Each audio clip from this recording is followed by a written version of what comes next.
Well, hello everybody and welcome back to another episode of GU Cast. This is Declan Murphy, urologist here at Peter Mac in Melbourne, joined not again on this occasion by my usual co-host, Dr Renu Eapen, but Daniel Moon, Associate Professor Daniel Moon, a friend of the podcast, is sitting in the big seat today, Dan. Yeah, hi Dec, big shoes to fill. I feel pretty privileged to be called off the bench, but it's always great to be involved. So yeah, and Renu is very critical anytime she is not dialed in herself, so we better be careful. No, she'll be watching and scrutinising, yes, making sure we keep the standards up. That's what she does, Dr. Eapen. She's actually gallivanting off to ASCO GU in San Francisco, so she's going to dial in, I think, for an episode in the next few days, but she's not here today. She's en route to San Francisco. So hello, Renu. I hope you're having fun. So Daniel, thanks for coming back in. You've been on the podcast many times before, but today we want to talk about one of our favourite topics again, of course, PSMA PET CT, and we want to talk about the fallout, I suppose, from last year's primary trial that you were very involved with.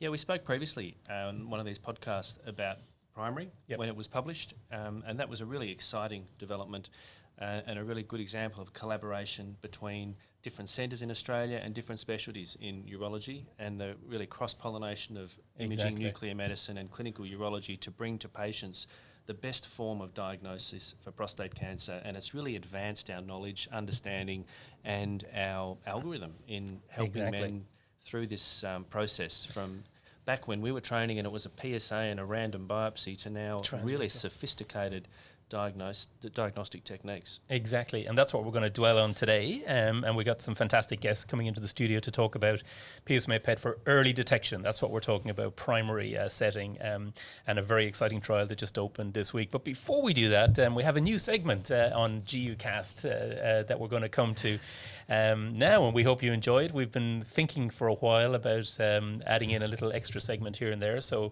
we've decided to invite our new registrar, Dr Ethan McVeigh, to come and do a little segment for us every week. Aoife, welcome to GU Cast. Thank you, Declan. I've been a long-time fan of the podcast, and I'm really happy to join the team here at Peter Mac. Fantastic. You're very welcome. Now, you're also a keen social media user. Yeah. You're involved in a podcast yourself. What's the other podcast called? Yeah, it's called The Morning Stream. So you can see us on Twitter as well if you want to listen to, possibly not as academic as your podcast, but, it's... even less academic than our podcast. Okay, The Morning Stream. We'll put it in the show notes. So Aoife, and who else is on that podcast with you? So that's with Sean, who's one of the PhD researchers here, and Gideon as well, who's one of the other researchers. Yeah, fantastic. So Morning Stream, but you've made a guest appearance. You're coming from the vaunted Morning Stream podcast, and you're going to duck into GU Cast. And what's your little segment going to be called every so often?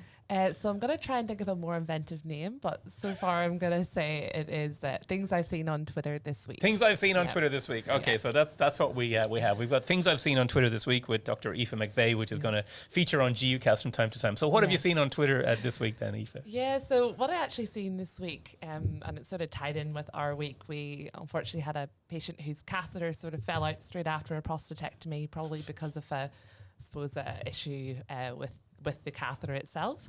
And I'd actually seen a tweet from a Dr. Edgar Beltran that works at La Raza Hospital.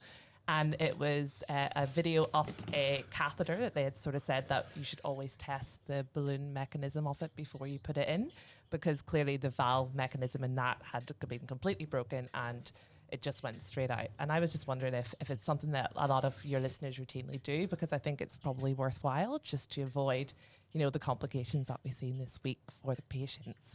Rather than when you get called to recovery, it's a bit stressful then, you get called to recovery, the catheter's just fallen out of the radical prostatectomy. We like it. Yes. That's a good little tip on Twitter. So shall we put a link in the show notes if people want to follow that tweet? Okay. I like that one, Dan. And the video is quite impressive as well, because you can see the water going straight out, and for the sake of a couple of seconds just to check the patency of the balloon, I think it's probably worthwhile and something that I'll think about doing now. So good fantastic tip. Yep. Good tip. We like that one. Yep. Okay, what else?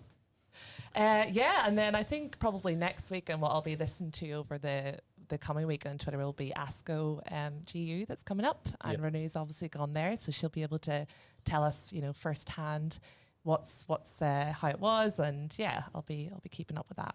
Yeah, and the hashtag GU22. So ASCO GU, big meeting for any of you out there, of course, interested in GU oncology. It's not just advanced GU oncology. There's quite a lot of surgically oriented stuff in there as well. So, for sure. You'll be following that with some advice next week. I will, follow along with the hashtag. Fantastic. Anything else for us this week? I don't think anything else this week. I will continue researching though. I think Kylie Jenner had a baby and called it Wolf. So if that's any content that people want, I can also include that sort of thing in this segment. But yeah, it's up to you. It's Aoife's segment. That's right. You suddenly expand the audience here, Dec. I think I like it. Yeah. Terrific. Or if any listeners have suggestions for stuff that they've seen that might pique Aoife's interest, what's your Twitter handle, Aoife? It's at Ethan McVeigh, but my name is spelt very different to how it's pronounced, so it's Aoife. There you go. Beautiful Irish Do we name. know Wolf's middle name? We're not sure of Wolf's middle name, actually. I'll have to find that out next week. We'll. And Wolf with an E, I assume. I think with an E, yeah. Of course. Yeah. Fantastic. Well, thanks so much, Aoife McVeigh. If you have suggestions, we'll include her Twitter handle in the show notes as well today. Thank you, Aoife, for your regular segment. Now you got to go off and do some real work in the hospital. I do. Before you duck off, we also have another special guest in the studio today. We have Elizabeth Medhurst, again an old friend of the podcast. You were on the podcast a couple of years ago, I recall, Liz. I think I was on like the 5th episode you ever did. Fantastic. Special guest. Liz, one of our nurse consultants here in GU, but now working full-time in our prostate imaging and Theranostic Centre of Excellence, Prostate. And you've got a bit of news for us. You want to plug this upcoming preceptorship, I think. Yes. You might have already seen on Twitter, we've been posting a little bit now, but we'll certainly be ramping it up. We're holding a 1.5-day preceptorship in April this year. So it'll be held in the Sofitel on Collins in Melbourne, but we are doing a hybrid event, so it'll be virtual as well. So essentially we're presenting to the world how we do PSMA at Peter Mac. We've got, a really great lineup of speakers, both nationally and internationally, and we're looking forward to having you all in Melbourne. Yeah, so it's a physical meeting. It's an in-person as well as a hybrid option, I think, and we'll include the links in the show notes and on YouTube here again today. But the prostate preceptorship coming up in the next few weeks here. Fantastic. Thank you, Liz. Great. Well, thank you, ladies. Thank you for joining us. You're going to vacate those seats now, I think, and we've got a couple of other guests to come in. So while we're waiting for our other studio guests to come back in, Dan, we should welcome our guest on Zoom, again, an old friend of the podcast. It's a great pleasure to welcome back Professor Louise Emmett, joining us from St. Vincent's in Sydney. Louise, welcome back to GUcast. Oh, thanks, Declan and Dan. It's great to be here. Fantastic. Welcome back. And look, great to see you. We had you on a few months ago when the primary trial was published in European Urology, Dan, isn't that right? And again, that's just what Dan was referring to earlier. So primaries, we can do a little refresh on it now. You might help us with that. A very important trial. But as the trial was developing, obviously we knew it would be interesting and positive, and we all started thinking about the next steps, really, Dan. Well, I think to put it in context so that everyone listening understands where it's come from, Australia being one of the leading countries to offer PSMA PET scanning for prostate cancer. So we've found ourselves at the forefront of exploring this form of imaging. And of course, initially all the studies were in staging because it did prove to be quite superior to traditional methods of looking for prostate cancer when it spread. But the more we analysed those studies, the more, particularly in yourself and Louise are very heavily involved in this, the more you realised actually if you look carefully at the prostate itself, it gave a pretty good idea of what was going on in the primary tumour in the prostate. And so then primary became one of the first prospective studies to then look at whether or not you could use PSMA PET, bringing it forward to look for prostate cancer in the diagnosis early on, as opposed to wait until you have a diagnosis of prostate cancer and look for cancer elsewhere. Yeah. So I guess over to Louise, who really should be the one giving us the synopsis of this trial, because it's it's really your creation. Yeah, Louise was the PI on the trial. She's a nuclear medicine physician at St. Vincent's in Sydney. And Louise, that's what we're going to ask you to do first, is a quick recap for listeners out there. Remind us what was the primary trial that read out a few months ago in European Urology. But before we do that, we'll also welcome our studio guests who've sat down here with us, friends of the podcast again, actually both of them, I think. Welcome back to Professor Michael Hofman, nuclear medicine physician extraordinaire here at Peter Mac. He leads our PSMA imaging and theranostics program, and indeed that Prostate Cancer Centre of Excellence, Prostate, funded by PCF and the Peter Mac Foundation. Michael, welcome back to the podcast. Thank you so much, Declan. And maybe just a touch of context. The very first PSMA PET we did at Peter Mac was actually on a medical oncologist. who had an MRI, and it just didn't sort everything out. And, not only was there a question of is there distant metastatic disease, but there was a question of is this really significant prostate cancer in the prostate? And on that very first scan back in 2014, the primary tumour lit up really, really brightly. So when I grew up in nuclear medicine, we produced blurry images, much like multiparametric MRI in the days of standalone planar images, and now we produce these really crisp images. So it's good to see unclear medicine progress. I remember that too, Michael, and I remember him actually asking the question at the time, well, if we can see it on PET and MRI, do we really need a biopsy? I'm wondering, was that the first or the second patient? I know who you're speaking about. Maybe number 2. I think number 2 was also a medical oncologist.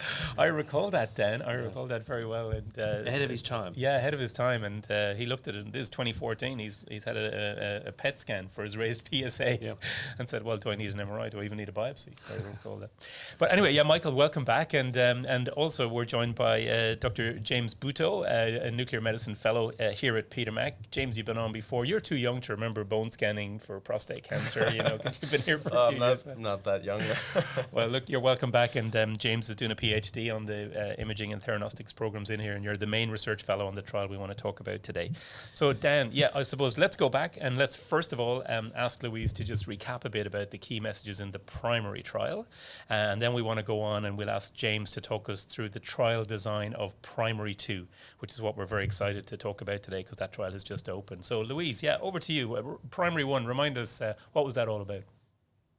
Actually, I want to go back slightly to what Michael was saying to that very first image, which was PET MRI that came out of Peter MacCallum. It was a deeply interesting image. And when I was trying to persuade people to fund the primary trial, I showed 2 images. I showed that one, and then I showed an image of a man up in stirrups with 30 needles, stuck in his perineum.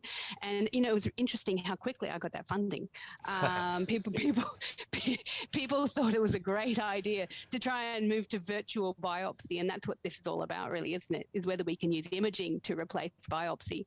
And so that was the premise of the primary trial was if we have an MRI, how can PSMA PET actually add to that? And preliminary work that we'd published showed that you can actually differentiate Gleason or ISIT 1 or grade group 1 from grade group 2 quite nicely. It looked like it could do it. And so the primary trial and 291 men who actually underwent MRI, PSMA PET, followed by a prostate biopsy. Those men did not have a diagnosis of prostate cancer at the time that they had the PSMA PET scan, was actually able to show that in men who had an MRI previously, it could value add in terms of the diagnostic accuracy. So it improved negative predictive value from 71% for MRI up to 91% for the combination. Sensitivity for the detection of clinically significant prostate cancer improved from 83% up to 97% with the combination. So it was really nice. We were able to show that we missed very few significant malignancies with the combination of MRI and PSMA together. And looking at that, when we looked particularly in those patients who had negative or equivocal MRIs, but concerning clinical features such that they went for biopsy, they had red flag clinical features, in those patients, we had a very good detection rate such that it looks like about 38% of those men don't actually need to have biopsy, even though we're concerned about them clinically. I think they're the 2 key findings from primary. Yeah, but as Michael hinted at earlier, so it led to questions about, okay, what next? This is a prospective thing. Could we design a randomised trial that might be meaningful to discuss where to? And then, there was a lot of discussions going on. I remember a lot of angst about, okay, what would be the right question to ask? Dan, do you want to talk a bit about that, how you all came together? Because the co-PIs on the trial are Louise and Michael as nuclear medicine physicians, and you're the urology lead, and James is the research fellow. Who you can tell us who else is involved, but then talk us through how we got to what is the final hypothesis on this. Well, as we went through primary and recruited all these men, and the results became apparent, and we saw the whole different spectrum of men who had PET scans that disagreed with the MRI, PET scans that agreed with the MRI, men who the scans were all negative. At the end of it all, when we put it all together, we did a bit of soul searching to decide what questions do we need to answer here, because primary threw up a lot of answers but also some questions. And what Louise says is really important. It shows us that firstly there's a group of men who have a positive PET and a positive MRI who you can be very confident that there's cancer there now based on that imaging. Significant cancer.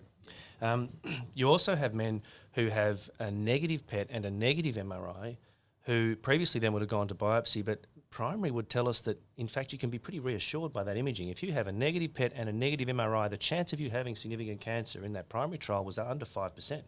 So you've got a bit of evidence and data there to suggest that these men probably don't need biopsies. And then you have the men who the MRIs are good, but the MRI doesn't pick up everything, does it?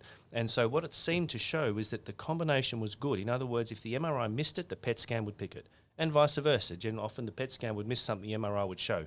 And so it seemed in this group of men who had an MRI that was negative or it was a bit indeterminate, but you were still worried, primary told us that you could get a PET scan and either reassure someone that they were okay if the PET was negative, or you could show what the MRI was missing on the PET scan and then use that to do a more targeted or intelligent biopsy. And that has two advantages. One is that you do a smart biopsy and you just go to pick up where you know the cancer is. But secondly, when you do biopsies in men who don't have significant prostate cancer, what you end up finding is a lot of men with low-grade, low-volume cancer that they then get labelled with a diagnosis of prostate cancer and put on active surveillance. But most of those men will never need treatment. And so, in fact, you could argue they're better off not even knowing, not finding that about. So what we want to do with prostate cancer, of course, if you take it right back to the point of screening, is find cancer that is a threat to someone. We don't want to find cancer that is insignificant, that's not going to harm someone, and we don't want to put men through unnecessary biopsies or invasive procedures. And Primary 2 is aiming to show a really smart and sophisticated way of achieving both those goals. And we already do that to a certain extent because we've so embraced MR in our early detection pathway based off precision and promise. So in this trial, you're not talking about the 68-year-old with a PSA of 6 or 7 and a PIRADS 2 and no family history. They're the ones that in our practice nowadays, if they have a normal MRI, they don't get a biopsy. We just observe those patients. And, that's in many countries embraced that, but many others are, worried about the idea of not doing an MR. There's already enough suspicion. It's a 68-year-old, the PSA is 6 or 7. A lot of people will be either not able to get an MR or they're concerned about the quality of the MR or they're concerned about missing it. So in this trial, I think from a urologist point of view, you're trying to address some concerns about relying too much on MR in these PIRADS 2 or PIRADS 3 cases. So is that ultimately what the trial design came down to be, which also we bring in James and Louise and Michael obviously, but it was a big discussion between what the radiologists felt that they were because they've got slightly different emphasis and different questions they want to answer as well in terms of the quality of their imaging and really exploring how good it is in different areas. So it took a lot of discussions, as you recall, Dec, between ourselves, between the clinicians, between the radiologists to then come up with the important questions that satisfied all camps, and particularly, obviously, at the end of the day, gave us the best for patients. Exactly right. So with that in mind, let's go and talk to our studio guests, to Michael and James, about this. And Michael, I think you were involved in all these conversations as well. And ultimately, there was a penny drop moment a couple of months ago when we were happy with the patient population, and that led to pretty rapid development of the protocol then, I recall. Yeah, we had a lot of, let's say, arguments about what the protocol design should be. We drew up various flowcharts. We had some very strong opinions. We sent them off to our biostatistician experts, and they said, "Oh, this is bad design. Start from scratch." And we reworked it, and we told the biostatisticians, "No, we're the clinicians. We know what we're doing. You're wrong." And we did that, and of course the biostatisticians were correct. So we reworked it, and then we came up with the design that maybe James will tell us about. Yeah, I think so. Shall we do that? Shall we get James to talk us through it? If you're watching on YouTube, we'll post these slides so you can see it a little bit, but you should be able to follow along. And the trial opened this week. We had the SIV this week, and we got the first patient in yesterday, actually. Yeah, it's very exciting. Already off the ground. Yeah. So it's a 660 patient trial, PIRADS 2 with red flags or PIRADS 3. And it's a randomized control trial with the non-inferiority design So essentially, we want to prove that adding the PSMA PET can provide two main benefits that Dan has really well discussed. So the first one is to avoid a biopsy in patients who don't need it, where we can safely consider them negative. So if they have a negative for PSMA PET, PIRADS 2 or 3, we can avoid biopsy. And in primary 1, as you said, it was under 5%. It was actually 3.1% of significant cancers were missed, all of which were low grade. So we didn't have any grade group 4s or 5s. It was predominantly grade group 2. So we feel quite comfortable with that. And importantly, the patients who are going to avoid biopsy in that PSMA negative arm will still have clinical follow-up up to 2 years. So we'll catch them if ever they actually did have cancer that we missed. And if we look at the other side of the PSMA PET, if it's positive, then as Dan said, we're going to zone into those sites and only have targeted prostate biopsies. And that's going to allow us to hopefully prove the dual benefit of the PSMA PET in this context. You won't really have any other targets on MR generally, so obviously not PIRADS 2. We will have some PIRADS 3 though, so hopefully that will prove to be useful as well. And essentially, we hope that's going to reduce biopsies by around 40, maybe even 50%, who knows. We expect a population to have significant cancer of around 35% in this population. So hopefully that's going to be a massive benefit for reducing unnecessary biopsies. And obviously it's randomized control, so on the other side we have the standard of care. In this case, we would go on for the template biopsy and then we'll be able to compare the results, how much percentage of significant prostate cancer we found in each arm. So non-inferiority, James. So that means, and we debated this as well, this means that when you compare the two arms, at the end, the ones that have had the PSMA PET and avoided either an extensive biopsy or a biopsy at all will have the same cancer diagnosis, significant cancer diagnosis, in the arms that have had the routine treatment where they have all had template biopsies. And so non-inferiority. But what we will show in the group that have had the PET scan, assuming they've got a similar amount of significant cancer, so we haven't missed anything, they will have had overall less biopsies, and those men who've had biopsies have had far less cause. And thirdly, sorry to interrupt, we will have less diagnosis of insignificant disease. So we're really just honing in on what we need to find. Yeah, exactly. So those are really the other main secondary endpoints that we hope to prove. A lot of other really relevant benefits. I think that's you've summarized really well. Fantastic. Louise, is that a good summary? I love this trial design. I just think it's fantastic. I think urologists are very, very attracted to this this particular group, PIRADS 2, 3 with a red flag. This is an interesting population to either to try and intensify and make sure they get an accurate biopsy, or better still, don't do a biopsy at all and still have the same oncological staging. Declan, don't you think it's a brave trial too? I mean, when you look at precision and you look at how a lot of these randomized trials have been done, the standard of care is actually a trust biopsy, but that's not what we're doing here, is it? We're actually comparing a targeted PSMA MRI biopsy to a transperineal template biopsy. So, we're going to have to be good. That's a good point. It is. That is the transperineal biopsy, which is standard of care around here, is going to pick up clinically significant cancer, isn't it? Look, I think it's a great design. I think it's very interesting. And to give you some idea, the patient we recruited yesterday, the first patient in is, I think for urologists out there listening will be very familiar. This is a very fit 59-year-old gentleman. His PSA has crept up over 4 years from 4 to 5 to 8, persistently 8 over the course of the pandemic. He's had 2 MRs in the past 18 months, both of which look normal. PIRADS 2, high quality MR, 40 cc prostate. No family history, otherwise well. So his red flag, so remember, normal MR, but his PSA is 8, so his PSA density is 0.2.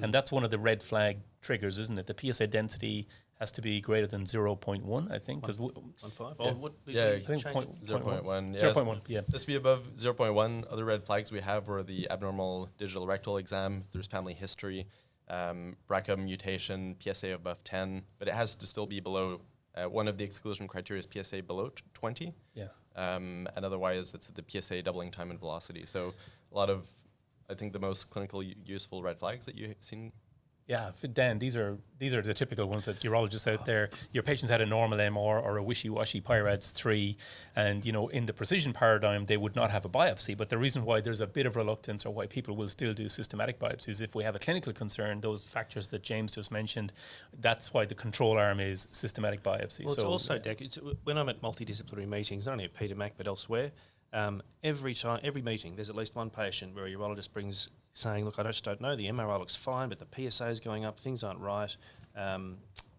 Where to from here? Do we do a biopsy, or is there anything else we can do? And here, enter PET scan now to really refine this whole process. Fantastic.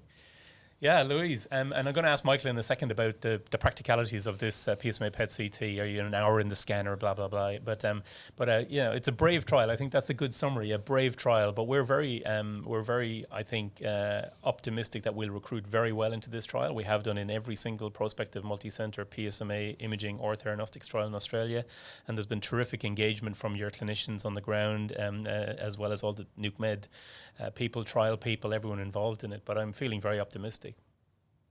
Me too. Great. So, Michael, when we're chatting to our patients about, as we started doing this week about this trial, remind me, what does a PSMA PET CT involve if you're just doing the prostate?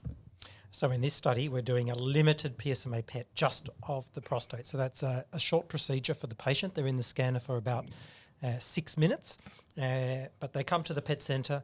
They're injected with, in this study, gallium PSMA 11. We then wait 1 hour, and then the patient goes on the bed for a few minutes. We do look at that scan before the patient leaves, and in the very unlikely event that we see a bone metastasis or a pelvic node within that small field of view, we'll then go on to do a whole body PET scan. And in this trial, we've also said if the SUV is over 12, which is not very likely in this low-risk population, but really intense uptake, that will be a trigger to go on and do a whole body PET as well. Excellent. Yeah, because we learned that from primary one, didn't we? We saw some of these. So rather than have to come back for staging when it was very obvious at the time, we've got it. Might as well run them back in the scanner and get the whole body images. Look, I think it's fantastic. I'm very excited about this trial. I must say I congratulate everyone who's been involved in the trial design. And the funders, Louise, you had the initial funding for the primary one trial from St. Vincent's. And St. Vincent's are contributing again to this one, I think.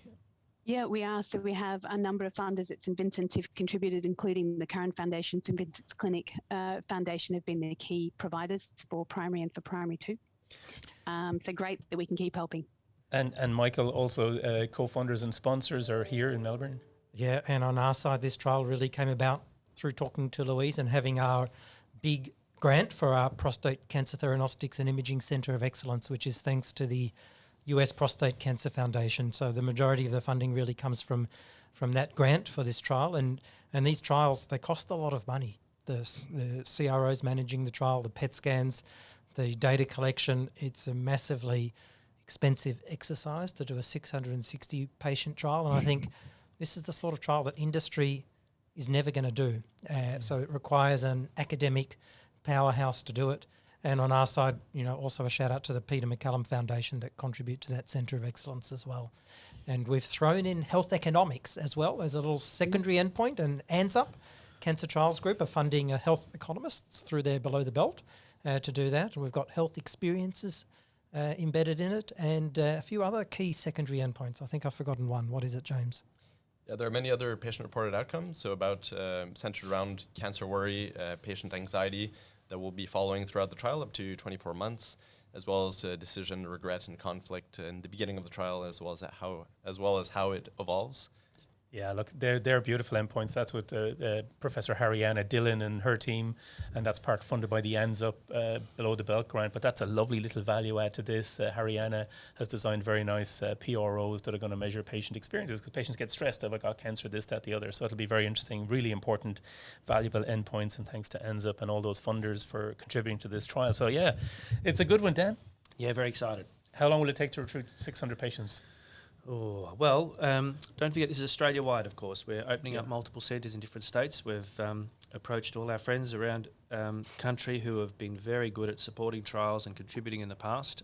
So we have most states in Australia represented, and so that will help. Hopefully we're looking around the 2-3 year mark. Louise, what's your estimate? Yeah, I'm hoping that we'll get this done in 2 to 3 years. And you never know, if we're too slow, Michael, we're going to get some international sites going. Oh, we won't be. This is going to recruit like gangbusters. I mean, look, this podcast and other things we use are partly about raising the visibility of it for patients and those out there, and we'll be very keen to expand sites. And I know Cabrini are coming on in Melbourne as well, so Cabrini, Bridge Road Imaging are doing a lot of the scans, and Peter Mac obviously doing scans here. So I think it'll recruit like gangbusters. It'll be great. Like every one of these trials, these Australian trials tend to recruit way faster than your expected recruitment rate, so we're going to keep that up. Yeah. Fingers crossed. Fantastic. Well, look, thanks again. Thanks again to co-PIs, Professor Louise Emmett and Professor Michael Hofman for joining us to talk about that. And Dan, Urology Lead, James, Research Fellow on the project, and all those who are involved in primary too. You're writing a protocol paper, I think, James, and we're going to, that'll roll out some nice journal in the next 6 months, I'm sure, to raise the visibility as well. Yep. Yeah, that's right. We'll get it out quickly. Fantastic. Great. Well, look, that's all we have time for on GU Cast again today. Thanks very much to the team for coming in to talk about this today, and thanks very much to all of you for listening. We'll put relevant links down in the show notes and on the YouTube channel, and we wish you all the very best for the upcoming season, whether you're heading into autumn as we are in Melbourne or heading into a happy spring in the Northern Hemisphere. Hopefully we'll see some of you around. Physical meetings are back, so we'll be around. Take care.